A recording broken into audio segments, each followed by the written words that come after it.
Это они развязали войну. А мы использовали силу и используем, чтобы ее остановить. Президент Байден Польшадан сүйлөп, Путиндин айыптоолорун четке какты. The United States and the nations of Europe do not seek to control or destroy Russia. The West was not plotting to attack Russia, as Putin said today.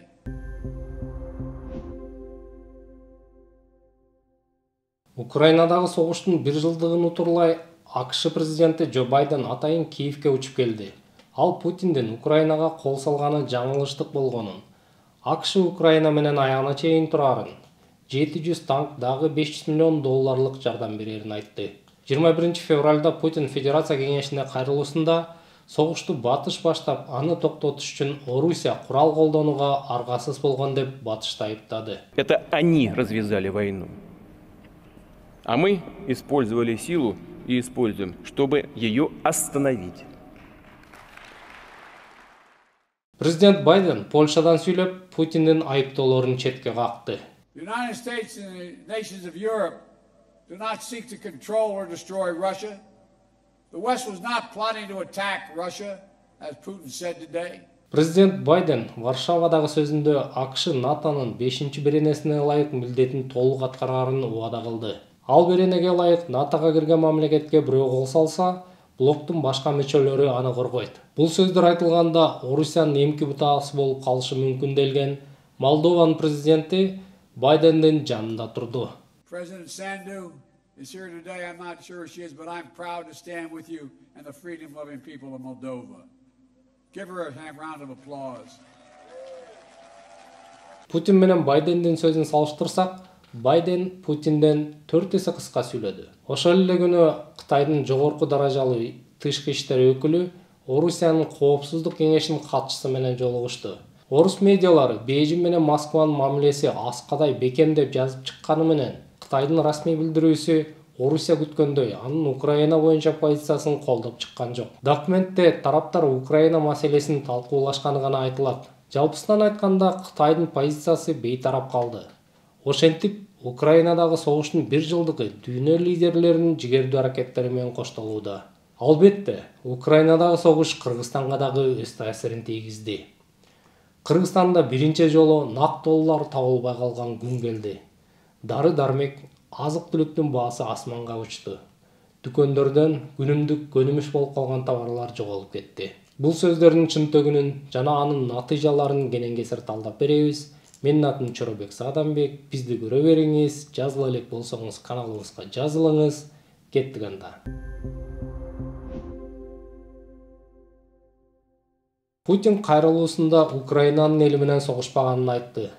Анда акыркы айларда Орусия Украинанын жарандык инфраструктурасын ракеталар менен аткылап, чоң шаарлардын элин электри, жарыгы, суусу жок калтыруу максатында террор жүргүзүп жатканын кандай түшүнсөк болот. Путинге согуштун 1 жылдыгына чыгып сүйлөгөндө жеңиш катары сата ала турган ийгилик абдан керек болчу. Ал аскерлерине муну катуу талап кылды. Путиндин талабын аткаруу үчүн орус куралдуу күчтөрү жарым жылдан бери стратегиялык мааниси жок десе Бахмут шаарчасына катуу чабуул коюшууда. Белгилүү датага жетишип калыш үчүн орус тарап өз кишилерин дагы болгон күчүн дагы аяган жок. Согуш башталгандан бери курман болгону расмий тастыкталгандарды эсептеп келаткан BBC орус кызматынын маалыматына ылайык, жыл аягында орус тараптан өлгөндөрдүн саны 2-3 эсеге көбөйгөн болсо, акыркы 2 айда 5 эсеге чейин өскөн. Бахмут чабуулуна байланыштуу Вагнер жеке аскер компаниясынын түрмөдө отургандарды жалдаганы көп айтылат. Вагнер аларды садага чаап, жолду миналардан тазалоо, хаймарстардын ордун аныктоо, жапыр чабуул коюу үчүн колдонгону маалым. Анан бир 100дөй адамды ыргытат бир хаймерсти выявлять этиш үчүнчү, бир хаймерстин кайсы жерде турганын көрүш үчүн алар ошончо 100дөйгөн адамдын өлүмүнө эме кылат да, ал өлүмдөр кимдин өлүмү? Ал түрк элдеринин тилдери, түрк тилдүү элдердин өлүмү да. Вагнердин катарында Орусиянын түрмөсүндө отурган кыргыз жарандары дагы бар. Айрымдардын сөөгү мекенине алынып келип коюлуп жатат. Түрмөдө буларга сүйлөшкөн ушундай 6 ай служба кылсаңар, аягында Силерде булардан чыгасыңар. Ушундай договор менен кеткен булар. BBC орус кызматы менен медиа зонанын биргелешкен долбоору Украинадагы согушта курман болгон орус жоокерлеринин аты жөнүн ачык булактардын негизинде тастыктап эсептеп келет. Алар февралдын 17-синде 14.700 киши өлгөнүн тастыктай алышкан. Тастыкталбагандарды кошкондо өлгөндөрдүн саны 30.000ден ашканын болжошот. Согушта бир өлгөн кишиге 3,5 жарадар туура келет деген эсепке ылайык, Орусиянын бир жыл ичиндеги жалпы жоотоолору 135.000ден ашканы болжонот. Салыштырып айтсак, 9 жыл созулган Афган согушунда өлгөн советтик аскерлердин саны 15.000ден тегерегинде болгон. Кош жарандыгы бар кыргыз жарандары мобилизацияга кабылып, арасында курман болгондору дагы бар. Айрымдары орус жарандыгын алгандан кийин мен милдеттүүмүн деп согушка ыктыярдуу катышса, айрымдары аргасыз барды. Мобилизация эпкинине кыргыз мигранттары да кабылышты. Мисалы, депортацияга кабылган кыргыз жарандарын Сахарова борборунда полиция кызматкерлери аскер контрагына кол коюуга мажбурлап жатышканын учурунда айтып бергенбиз. А что ты здесь? Ты для чего сюда вообще приехал? Воровать? Работать? Работать? Да. Ну, будь любезен, тогда иди, служи. Чё, нет? Мобилизация жарыялангандан кийин Орусиядан 700.000 киши чыгып кетти деп эсептелип келет. Мобилизациядан качкандардын 200.000-и Казакстанга бет алган. Айрым эсептер боюнча Кыргызстанга 30.000 киши келген. Келгиндер Кыргызстандагы Батыри арендасынын баасы 2-3 эсе өсүп кетишине себепкер болушту. Айрым аренда берүүчүлөр мурда жашап жаткан тургундарын чыгарып, ордуна качып келгендерди кымбат баа менен киргизгени коомдо кызуу талкуу жаратты. Батыштын Орусияга каршы экономикалык санкциялары Кыргызстанда нак доллардын таңкыстыгын жаратты. 30 жылдан мындай болгон эмес. Алмаштыруу пункттарында доллар көрсөтүлгөн баасында сатылбай калды. Акча алмаштыруу көмүскө базарга ооп, расмий көрсөтүлгөндөн кыйла кымбаттады. Эсебинде евро, доллар кармагандардын же сырттан которулган акча алгандардын банк кызматтарына болгон нааразычылыгы аябай күчөдү. Путин Федерация кеңешине кайрылуусунда социалдык белектерди дагы убадалады. Бирок мурдагыдай көп эмес. Анткени согуштан улам чыгымдар өсүп жатат. Кирешеси тартылды. Февралда Европа биримдиги орус нефтисине жана анын өнүмдөрүнө санкция киргизип, алардын жогорку баасына чектөө койгон. Орус мам бюджетинин өзөгүн түзгөн нефтинин баасы $70 эсептелген.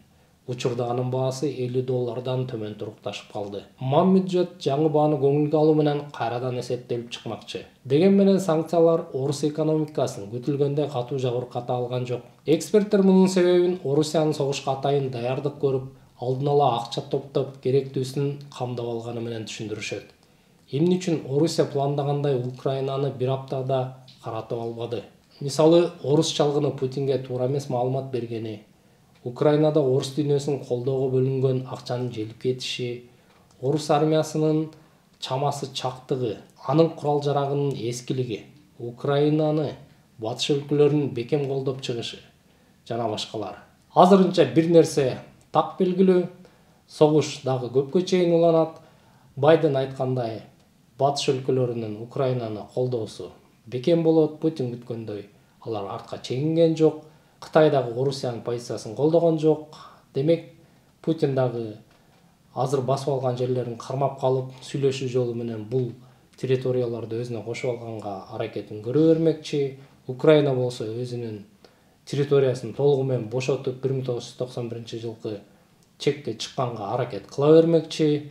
Биз болсо болгон окуяларды сереп салып сиздерге жеткизип турганга аракет кыла беребиз. Сиздер менен мен Чоробек Садамбек болдум. Эсенчиликте кайрадан көрүшкүчө.